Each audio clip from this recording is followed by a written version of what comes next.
આગળ વધે અને આ વર્ષનું બજેટ અલગ અને ઐતિહાસિક આપણને બનતું દેખાઈ શકે છે। જે રીતે ઘણા બધા ભૌગોલિક રાજકીય અનિશ્ચિતતાઓ ચાલી રહી છે, યુએસ તરફથી જે ટેરિફ લગાવવામાં આવ્યા છે, નાણામંત્રીનું ફોકસ જે છે તે સ્થાનિક સંકેતો પર રહેતું જોવા મળશે। આવામાં કેવું રહેશે બજેટ અને ખાસ કરીને કઈ વિગતો આપણને ધ્યાનમાં રાખવાની છે એની માહિતી લઈએ। સહયોગી નીરજ આપણી સાથે જોડાઈ ગયા છે। Neeraj, good morning. અને ઐતિહાસિક બજેટ રહેવાનું છે, સ્પીચને લઈને કે પછી રવિવારે બજેટ છે એને ધ્યાનમાં રાખીને, પણ ઘણા બધા મુદ્દાઓ છે, ક્યાં ફોકસ રાખવાનું રહેશે?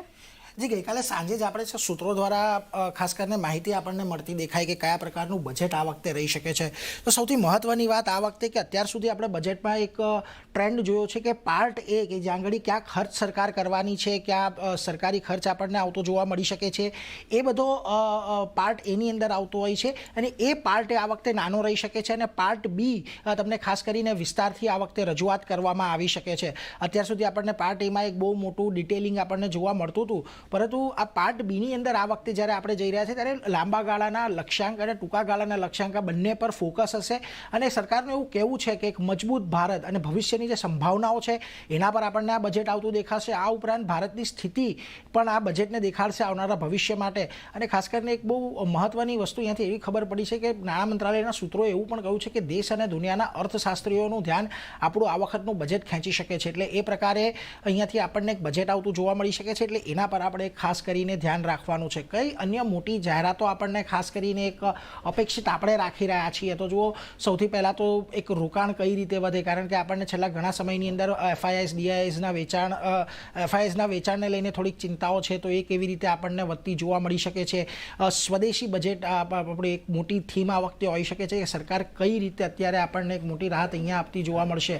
બીજી મહત્વની વાત અહીંયાથી એ પણ છે કે આંતરરાષ્ટ્રીય સ્થિતિ એટલે કે અત્યારે જે ટેરિફને લઈને છે એમાં એક્સપોર્ટ્સને એ બધાને કઈ રીતે રાહત મળી શકે છે એના પર પણ એક ફોકસ અહીંયાથી આપણને રાખવાનો રહેશે। ડિરેગ્યુલેશનનો એક રોડમેપ અહીંયાથી આપણને આવી શકે છે, પરંતુ આ બધાની વચ્ચે માર્કેટના બે બહુ મોટા ફોકસ રહેવાના છે।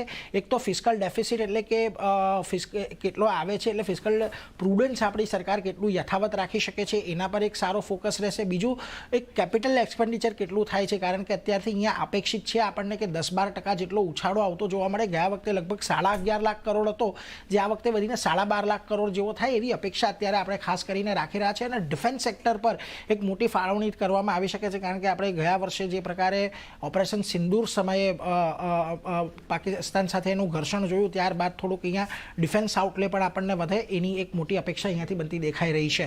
આ ઉપરાંત ટેક્સના મોરચે આપણે ખાસ કરીને આથી શું ધ્યાનમાં રાખવું, તો ઇન્કમ ટેક્સમાં આ વખતે આપણને સ્વાભાવિક છે કોઈ બહુ મોટી ફેરફાર થાય એવી શક્યતાઓ અત્યારે નથી આવી રહી। જોકે જોઈન્ટ રિટર્નની ચર્ચાઓ અત્યારે આપણને જોરમાં દેખાઈ રહી છે। આઈસીએઆઈ દ્વારા આ પ્રકારે જે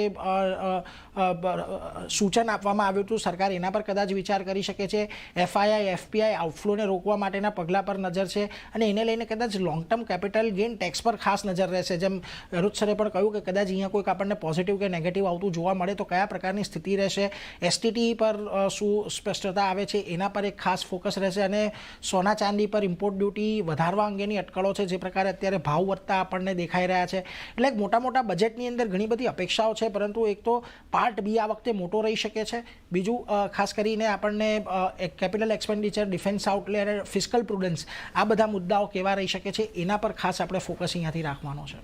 જી, તો ઘણા બધા મુદ્દાઓ છે જેના પર ખાસ એક ધ્યાન રાખવાનું છે। આભાર નીરજ આપનો આ સમગ્ર માહિતી આપવા માટે। તો જે રીતે